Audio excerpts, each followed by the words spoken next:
Na tamaa sana ya hela. Utakuta mtu anachumbiwa, mtu uko kwa Afrika, mmeko Ulaya na natamani ya nani ya ajirushe uchi. Si ni tamaa ya hela ile vile. Tamaa ya hela ndio inasababisha mpaka wanajirusha uchi kumbe. Ni tamaa ya hela. Faida ya kuolewa ni faida kwa sababu nimeshazaa watoto. Heshima, nimeshimisha wazazi.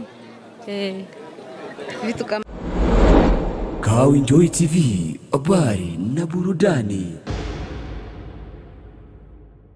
Nite Juma Ramadhani kutoka Kajos TV. Sababu like, comment wa kwanza kupata update nzuri kutoka hapa Kajos. Bana, sikia leo tumekutana na mrembo, anapendeza na damu, tunataka kuongea naye swala ndogo tu kuhusiana vipi kuhusu ndoa, changamoto za ndoa na vipi anatarajia nini ni kuolewa, tuweze kusikia ndoto zake ziko wapi. Mambo vipi?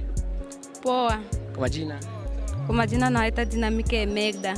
Umeshaolewa? Ndio, nimeshaolewa. Watoto wangapi? Na watoto wawili. Uko nyumbani au uko mume wako? Niko kwangu. Ni faida zipi mmeziona kipindi ulikuwa bado hujaolewa na kipindi umeshaolewa? Faida kwanza. Faida ya kuolewa ni faida kwa sababu nimeshazaa watoto. Heshima, nimeshimisha wazazi. Vitu kama vile. Wenzako wanakuwa nasema ndoa haina kitu chochote kile, ndoa haina faida yote ile. Labda unaweza kusema nini wale ambao wanakuwa wanaongea hivyo, ni kushindwa na ndoa au ni swala nzima tu kusema kuwa tamaa zao ndio zinasababisha waongee hivyo? Ni kushindwa na ndoa. Maana watu wengi wanatamaa sana ya hela. Utakuta mtu anachumbiwa, mtu uko kwa Afrika, mmeko Ulaya na natamani ya nani ya ajirushe uchi. Si ni tamaa ya hela ile vile. Tamaa ya hela ndio inasababisha mpaka wanajirusha uchi kumbe. Ni tamaa ya hela. Lakini wewe ulimpenda mume wako hana hela? Sikumpenda hana hela. Anatoka anze kutongoza hajawahi kuonga?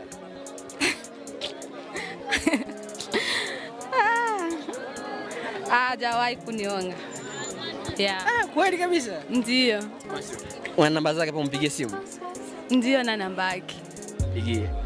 Basi yatosha. Bana, dada anakupatia story yake fupi tu kuhusiana na ndoa yake mpaka hivi. Bana, tuambie, ulikutana na wanaume wengi sana. Ni kitu gani ambacho kilikuhakikishia kuwa mume wako anakupenda na ana haki ya yaani na ukamwamini kabisa ukasema kuwa kweli wewe hapa na ndoto za kunioa? Kitu gani ambacho kilisababisha mpaka ujue kweli anakupenda kwa dhati na malengo ya kukuoa? Yaani nilijiamini, yeye akajiamini, alinipenda na mimi nikampenda.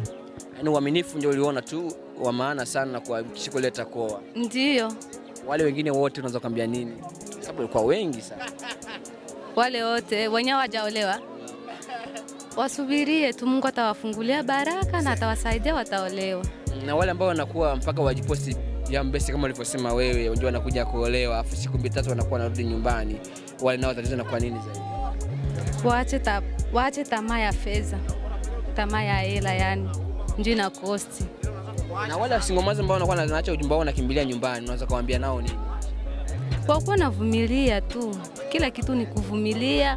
Hata bwana akupigi usikuwe napeleka habari kwenu, vitu kama vile. Yaani ukipeleka habari kwenu binakuwa na haribu, wazazi wengi wanakuwa mtoto wangu arudie nyumbani, mtoto wangu arudie anateseka kule, vitu kama vile. Bana, neno moja kwa mume wako tu tukuache. Neno moja kwa mume wako tukuache. Nampenda sana. Pote alipo? Nampenda. Hakuna mwingine kama yeye? Hapana. Au utapataka mwingine kama yeye? Hapana, kifo ndio kitatutenganisha. Bana, asante. Bana, asante kwa muda wako. Bana, mimi ni Juma Ramadhani ikiwa Kajos TV, baki hapo hapo upate mengi zaidi. Bana, dada alikwambia story yake fupi tu kuhusiana na ndoa yake na manufaa na malengo pia ambayo nayo na faida ambayo shipata kwenye ndoa yake. Kwa hiyo kikubwa nawe kama hujaoa, uone raha ambayo alipata dada huyu. Kama olewa uone raha alizopata dada huyu, anawaka anapendeza. Asante, tukutane muda mwingine, chao. Kawinjoy TV, habari na burudani.